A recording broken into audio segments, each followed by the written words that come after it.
Okay, new chapter, chapter 10 on roots, radicals, and root functions. Section 10.1, radical expressions and graphs. So this is chapter 10, section 1. We're going to find square roots. We're going to determine whether a given root is a rational number, an irrational number, or not a real number at all. We're also going to find cube and fourth and fifth and other types of roots. We're going to graph functions defined by radical expressions. We're going to find the nth roots of nth powers, and when necessary, we'll use a calculator to find the roots. You don't need a lot of instruction on that as long as you have a calculator close by. All right. Now, we've already talked a little bit about square roots. We did that way back in the review chapter at the beginning of the first semester. We're going to kind of expand on that. We're going to expand on the idea of a square root. We're going to go ahead and we're going to define it here in just a second. But let me remind you how important this section is going to be, this chapter is going to be, if you continue to take math beyond this class. Math 124, Math 126 are all going to involve problems that have to do with roots, square roots, cube roots, and so on. So it's really important that you get a good understanding of this. So by all means, ask questions. If you're unsure, be happy to help you. All right, so we're going to define a square root as a number b is a square root of the number a if b squared is equal to a. Now think about that. That's going to open up square roots of numbers, of positive numbers here. We're going to be talking about, because it has to be a positive number. If you square a number, it's positive, so it has to be a positive number here, a. We're going to be talking about two possible square roots. So it says in the first example, find all the square roots of 81. Now most people, the first thing they think of is 9, because 9 times 9 is 81. B squared equals a. But there are two square roots, because negative 9 times negative 9 is also 81. The positive root of 81, 9, is called the positive or the principal square root. And that's what we mostly deal with as far as arithmetic is concerned, because of the applications that involve positive numbers as compared to negative numbers. But we also have to consider the idea that you could have a negative number times itself that equals 81, and that is called the negative square root. Now when you see this symbol, the radical sign that looks like this is the principal square root. So if I write down the square root of 81, I'm going to write down the positive value only. I'm going to write down 9. However, if I want the negative square root, then I'm just going to put the negative or the opposite symbol in front of the radical sign. So that would say that the opposite of the square root of 81 is equal to the opposite of 9, or negative 9. This is called the radical. I like to put a little hook on it like that myself. This is the radical symbol. What goes underneath the radical sign is called the radicand. There's a fancy name for you. And the whole expression itself is sometimes referred to as just a radical. An algebraic expression that contains a radical is called a radical expression. So if you have a variable in the radicand, then you're talking about a radical expression. All right, so now let's kind of summarize here real quickly. If a is a positive number, then the square root of a here is the principal square root, and the opposite of the square root of a is the negative square root.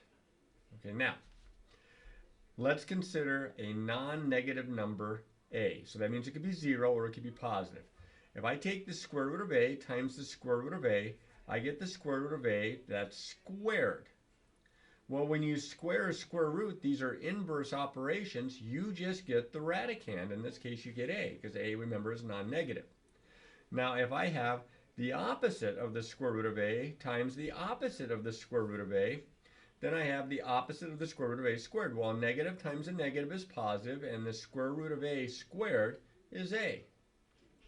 So when you square a square root, then you get the radicand.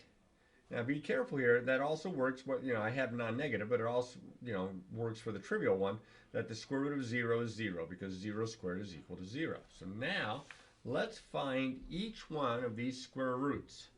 Now here, this is the principal square root of 169. Well, 169 is 13 times 13. It's a perfect square, and if you take the square root of a perfect square, you get the principal square root here of 13. Now this one is the opposite of the square root of 225. Now, 225 is also a perfect square. It's 15 times 15. So the opposite of the square root of 15 squared is the opposite of 15, or negative 15. Now this one gets a little fancier here because I have a fraction, but if you look at the numerator and if you look at the denominator of the fraction, you will notice that the numerator is a perfect square. It's 5 squared. The denominator is a perfect square. It is 8 squared, so this is the same as 5/8 squared. And when you take the square root of a perfect square like this, you get the principal, the positive square root, 5/8. Now this guy, believe it or not, comes out to be a nice rational number here. Now I could write 0.36 as 36 over 100, because this is the 100 spot, and work it that way, kind of like I did here with the fraction over here. But I am just going to keep track of it. Now I know that 6 times 6 is 36. The 0.6 times 0.6, 2 decimal places, it's going to be a 36, but 2 decimal places is going to be 0.36 or 0.36. So this is the same as the square root of 0.6 squared, and the square root of that is 0.6. So I have the negative sign, negative 0.6 for my answer. If you can't tell, that's an 8 there. Hopefully you can read that okay. So when you square the square root of a positive real number, you get that positive real number. Let's square each of the radical expressions. Now here we were taking the square root of something squared. Now we're going to square the square root of something. And in this case, it says to square the square root of 17. Well, the square root of 17 squared is just going to be that positive real number. It's going to equal 17. Remember, when you square a square root or take the square root of a number squared, you're going to get that number because they're inverse operations. Taking the square, think of 100. Take the square root of 100. That's 10, principal square root. Square that, you get right back to 100. They undo one another. Here, I have a negative that's being squared.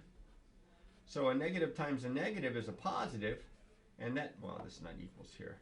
And that tells me that I'm going to get positive, and then of course I'm squaring the square root of 31, so I'm just going to get 31. And here, I'm taking the square root of 2x squared plus 3, and I'm squaring that. Now you say, well, this has got a variable in there. Maybe you have to worry about if it ever could be negative. No, you can just go ahead and write 2x squared plus 3, because no matter what number you plug in for x, when you square it, it becomes positive. Times 2, it's still positive. Plus 3, it's still positive. So this is a positive expression, okay? And that's why it's just the radicand that comes down, all right, when you square a square root. Now, when you have a square root, one of 3 things typically is going to happen. Your square root is either going to be rational, or it's going to be irrational, or it's not going to be a real number at all. You may remember from your algebra days that it's going to be what we call an imaginary number. But when you have a perfect square and you take the square root of a perfect square, then that's going to be a rational number. We did that just a little bit ago. We took, where was it? We took the square root of 169. 169 is a perfect square. It's 13 squared. Notice that we got a rational number. Notice that we got a rational number. Notice that we got a rational number, that we got a rational number. Okay? It's when you take the square root of a number that's not a perfect square that you can end up with what we refer to as an irrational number. So let's kind of work our way there. If I write down the square root of 4/9, the square root of 4/9 is the square root of 2/3 squared. So that is a perfect square based on the fraction. It's not a perfect square necessarily as far as like an integer or a whole number, but it is going to be a rational number squared, and that's why I get 2/3. This is a rational number. Remember, rational numbers are numbers that can be written as a fraction. A over b, with b not equal to 0. Okay? When you write them as a decimal, rational numbers either terminate or they repeat. Now, if I consider the square root of 5, the square root of 5 is an irrational number because 5 is not a perfect square. Okay? the square root of 5 is not rational. It's called an irrational number. And if you get Mr. Calculator out, you're going to get that the square root of 5 is approximately 2.2360679. Okay? An irrational number is any number that, when written as a decimal, neither terminates, so it doesn't stop, nor does it repeat. And as you can see, I don't see any stop right now. This is going to continue. It's just that your calculator is going to run out of space. It's going to continue, and there's not going to be a pattern. One of your probably most famous irrational numbers is pi. Pi is an irrational number, 3.14159, etc., etc., etc. You could look it up online and see that you can get as many decimal places as you want. In fact, kind of interesting side note on pi, that before the advent of computers, mathematicians for years tried to figure out what the square root of, what pi was, written out as a decimal, what the millionth decimal place was. Not the millionths, but the millionth spot. 3.14159, that's only 5 spots. Okay, they wanted to know what the digit was in the millionth spot. Was it a 1, a 2, or 3? What kind of a digit was it? And there was a mathematician by the name of Dr. Matrix that said that it was 5. And they go, well, how do you get 5? And he said, well, pi is approximately 3.1416 when you round it to the 10,000 spot.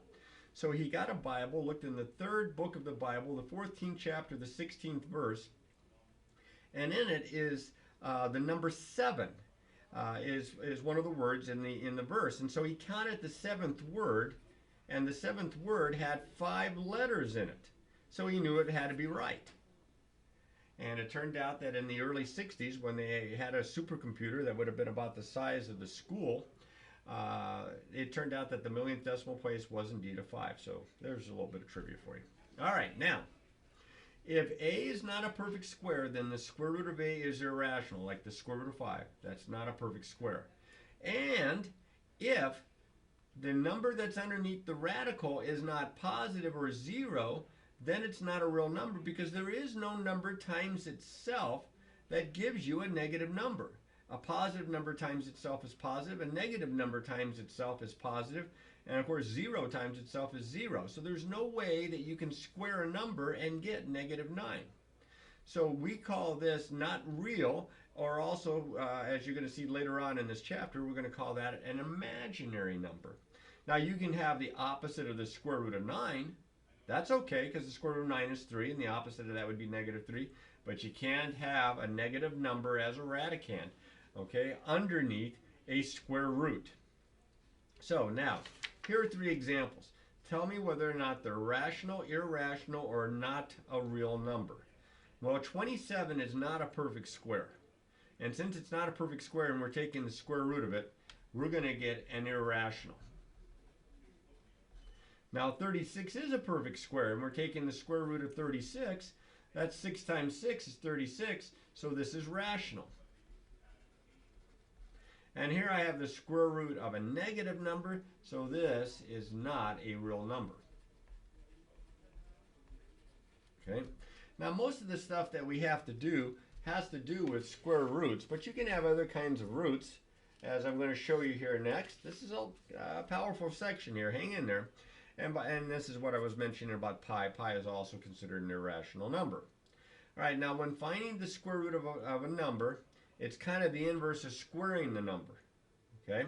So when I take the square root of a and it equals b, means that b squared equals a. Okay? So what we're going to do is we're going to use that approach to talk about the idea of other kinds of roots. So the inverse of finding the cube of a number is finding the cube root. And we write the radical sign with a little 3 pitched right there to tell you that it's a cube root. The inverse of finding the 4th power of a number is the 4th root. And we put a little 4 right there in the crook to tell you that this is a 4th root. Okay?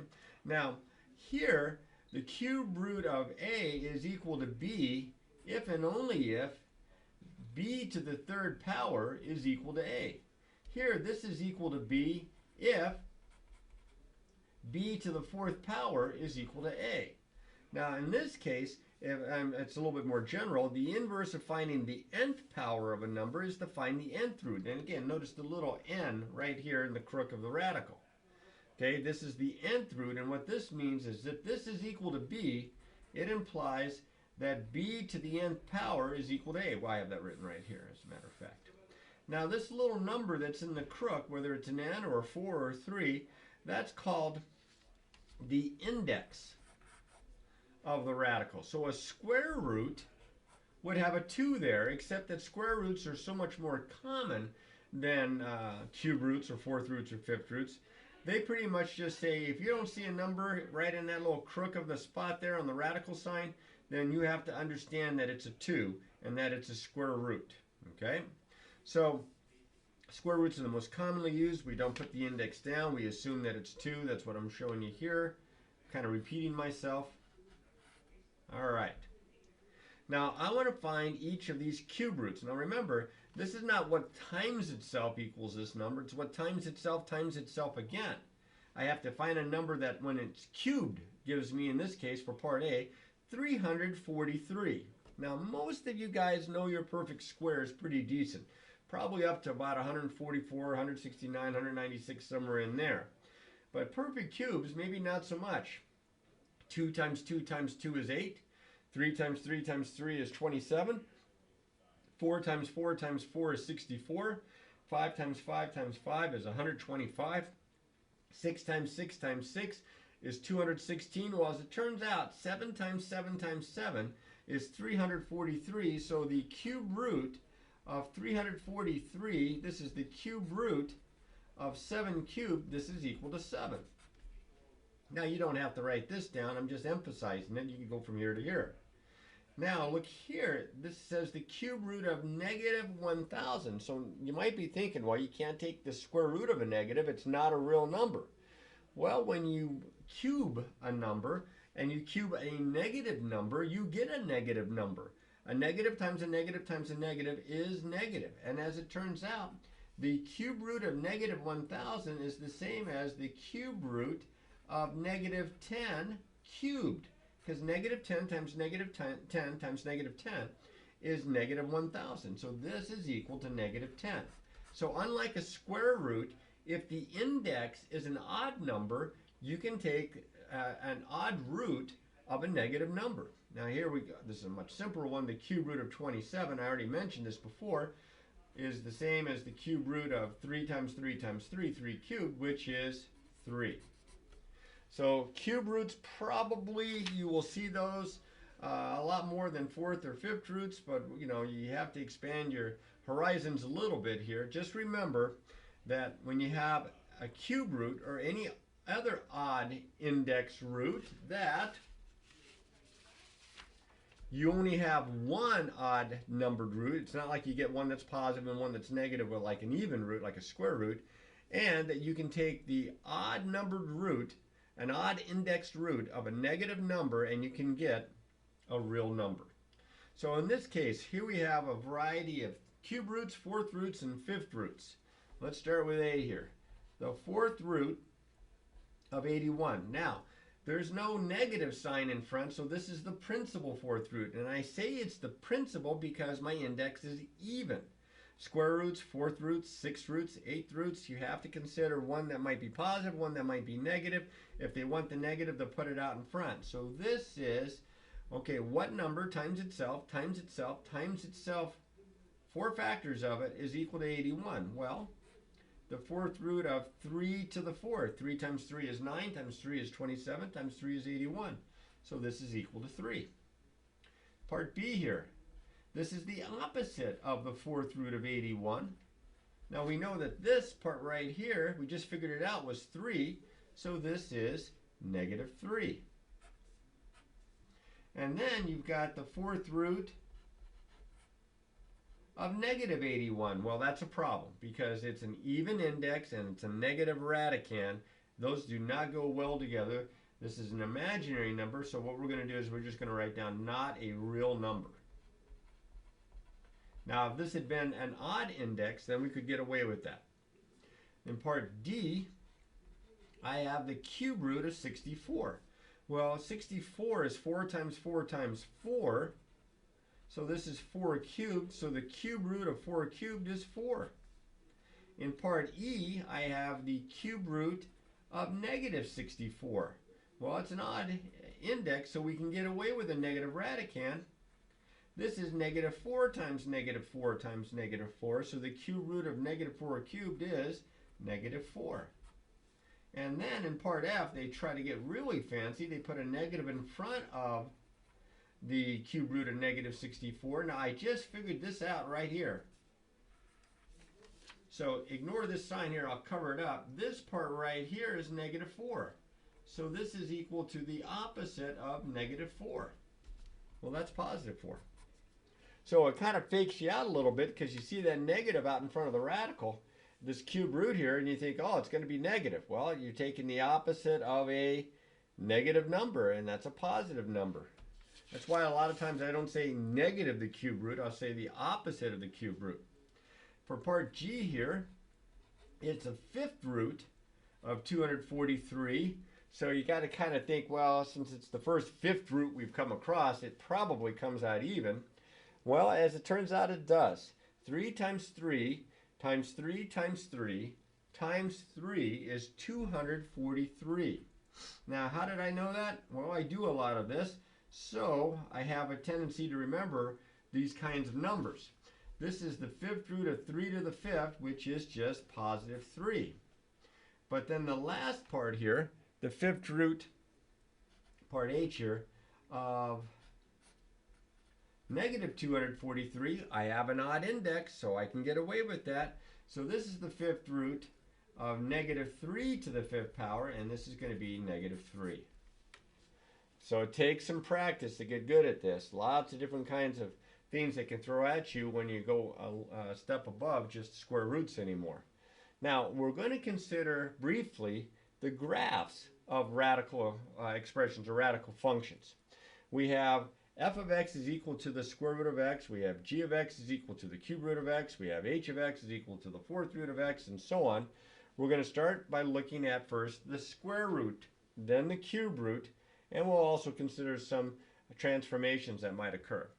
So first things first. Anytime I'm asked to graph something that I haven't graphed before, what I have a tendency to do is I say, let's make a t-chart. Now, before I can even make a t-chart, I have to remember, since this is a square root, because this is what I'm graphing here, is the square root of x, that I can only plug in positive numbers, or 0. I can plug in 0 or a positive number. So x has to be greater than or equal to 0. So I pick some numbers for x to plug in. And notice I don't just go 0, 1, 2, 3, 4, 5, 6, 7, 8. I go 0, 1, 4, 9, 16, because these are all perfect squares.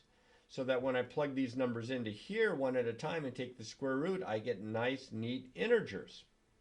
And look what happens. Here's 0, 0. Here's 1, 1. Here's 4, 2. Here's 9, 3. Here's 16, 4. And if you connect with a nice smooth curve, which I'm going to try to do, hopefully I won't mess up too badly, it looks like I got kind of a half of a parabola sitting on its side. And that's actually not a bad description of it. So it's kind of a halfway, as I've written down here, a sideways parabola. The domain are all positive numbers because you can't plug a negative in there. It's an even root. And the range are all positive because when you take the square root of a non-negative number, you get a non-negative number. So the domain and the range are all positive numbers or 0. Now, if I ask you to graph this one, do you see the plus 2 that's right here? What ends up happening here is it kind of shifts things. It kind of goes sideways, it slides it to, as it turns out, to the left. But let me show you first. X plus 2 has to be greater than or equal to 0. So that means x has to be greater than or equal to negative 2 if I subtract 2 from both sides. So my domain is from negative 2 on. But again, I'm taking the square root of it, so my range is the same as the other one here. It's all the positive numbers and 0. So if I make a t-chart like I did before, x and y, I don't want to start with the same 5 numbers that I have here, because I want to start off with something that's going to make this equal to 0, equal to that. Well, what would I plug in for x that would make this expression equal to 0 but a negative 2? And to make this equal to 1, I'd have to plug in a -1. And to make this equal to 4, I'd have to plug in a 2. To make this equal to 9, I'd have to plug in a 7. And to make this equal to 16, I'd have to plug in a 14. Now, I don't think I made my graph long enough here. I might have to extend that just a bit. And I'm going to plug in some points. So I'm going to plug, oh, by the way, when you plug -2 in, you get the square root of 0, which is 0. You get the square root of 1, which is 1. You get the square root of 4, which is 2. You get the square root of 9, which is 3. And you get the square root of 16, which is 4. So I'm going to graph -2, 0, -1, 1, 2, 2, 7, 3, 4, 5, 6, 7. I'm going to run out of space. But it is the same graph that I had here. But notice this starts at 0, 0. This starts at -2, 0. So it's the same graph. It's just been slid over to the left 2 spots, or translated 2 places to the left. I can get that by plugging in values and seeing what works for me here. Now the graphs of the f of x equals the nth root of x, for n being even, they kind of look like this. Sometimes they're a little bit more squashed down, but they have this general shape. Now that's if it's an even index. If it's an odd index, we got a whole new ball game here. Because remember, first off, there's no restriction on x. I can have 0 or a positive number in here, but I can also have a negative because it's an odd root, an odd index. So my domain are all real numbers, and my range turn out to be all real numbers because, of course, when you take the cube root of a negative, you get a negative. So as you can see here, I created another t-chart here, x and y, and I plugged in perfect cubes. And I got a graph. I don't know if you can see it very well. I'll try to darken it just a little bit here. Okay, so this part kind of looks like what I had before, but then it's like it's reflected or rotated around this way as well. So you get a shape that looks kind of like this. And this is going to be true for pretty much every odd indexed graph of every odd indexed root function that you might have. Now the +1 that I asked you to graph here, I'm still plugging in the same numbers. It's just that I'm going to add 1 to each one of them. So if I add 1 to here, I'm going to get -1. I'm going to get 0. I'm going to get 1, 2, and I'm going to get 3. So I have, well, I didn't make this small enough, did I? Got to go way out here to -8, -1, -1, because these are 2's here. -1, no, hang on, 0, 0, 1, 1, 2, and looks like 8, 3. So my graph is going to kind of look something like what I just had, except that it's been slid up 1 unit. See how it went through 0, 0, now it goes through 0, 1. So it's the same shape, it's just that it's been translated up 1 unit. So to find the graphs, set up a t-chart, pick the right numbers to plug in for x so that they come out to be integers, and then graph some points. All right, now there's one thing that's left to kind of talk about, and that is when you are finding nth roots of nth powers. Okay, now you have in the problem that I have, you can't see that probably, if I have the square root of a squared. Now most people would say, hey, it's a. But what if a is a negative number? What if a is -5?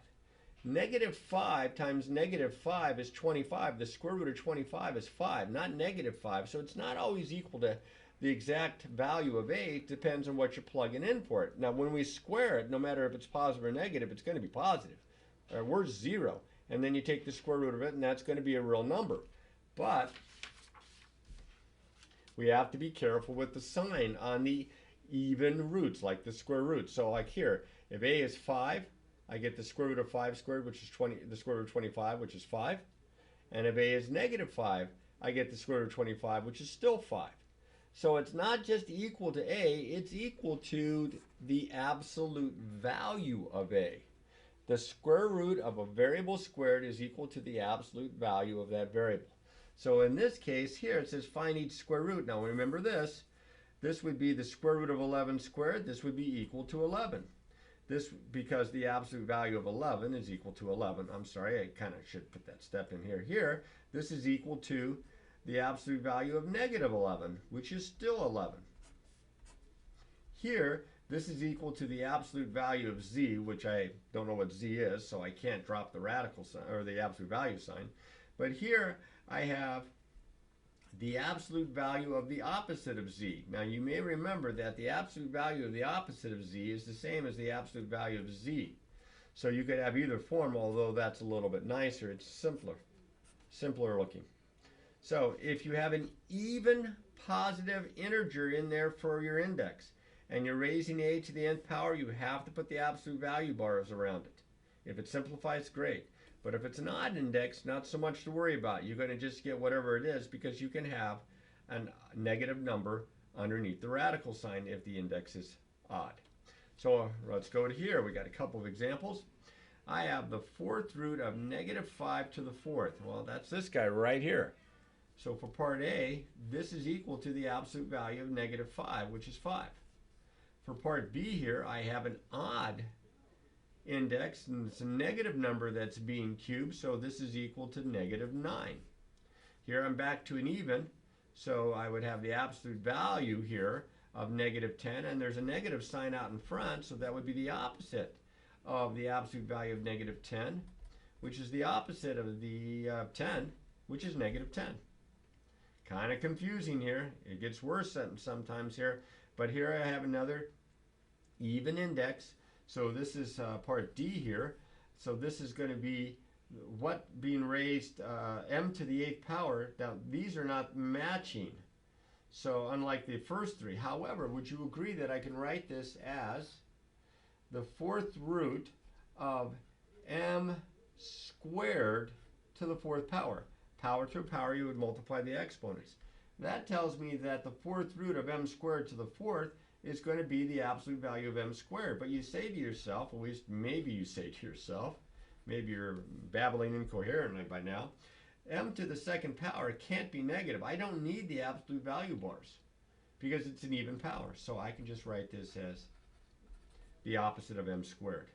And last, but nope, no, not last, two more. Here's e. I have the cube root of x to the 24th. Now in this case, you could go ahead and say, okay, what power would I have x so that when I cube it, I get 24? Well, here's another way to do it. And by the way, it is 8. This is equal to the cube root of x to the 8th to the 3rd power, which is just x to the 8th. You don't even need the absolute value bars because it's an even exponent. Besides, it was negative here anyway, or excuse me, odd here anyway. But there's a trick that you can use to help yourself out. Now here it's an odd index, so it's easier because I don't have to worry about absolute value bars. You just divide the index into the power. If you have a variable to a power, 3 goes in the 24 8 times, and look at what my answer is, x to the 8th. It's a little shortcut there. I'll use it right here. So here in F, I have the 6th root. Now that's an even power, so I have to be aware of my absolute value. 6 goes into 18 3 times. So you think, oh, just like the last one, I'll just divide and I'll put the quotient right there. Well, remember, it's an even index, so this has to be positive, and since it's an odd power, it might not be if y is negative. So I will have to put absolute value bars there. Now, let's say you look in the back of the book and you have this as an answer and you say, oh, it doesn't match. Well, what you can also think of here is that since y to the 3rd power is the same as y squared times y, and this is the same as the absolute value of y squared times the absolute value of y, and this is an even power, you could just write this as y squared times the absolute value of y. I don't know how many books we're going to take the time to write it that way, but I want you to be aware of that. It does get a little bit tricky if you're not careful. So I would say probably more than any lesson we've done lately, this would be a good one to not only maybe watch this video a second time, but to maybe check to see if you can find another perspective on this from another instructional video. I think I pretty much covered everything you're going to see in this particular section, but it covers a lot, and it doesn't hurt to reinforce these ideas. And as always, practice, practice, practice.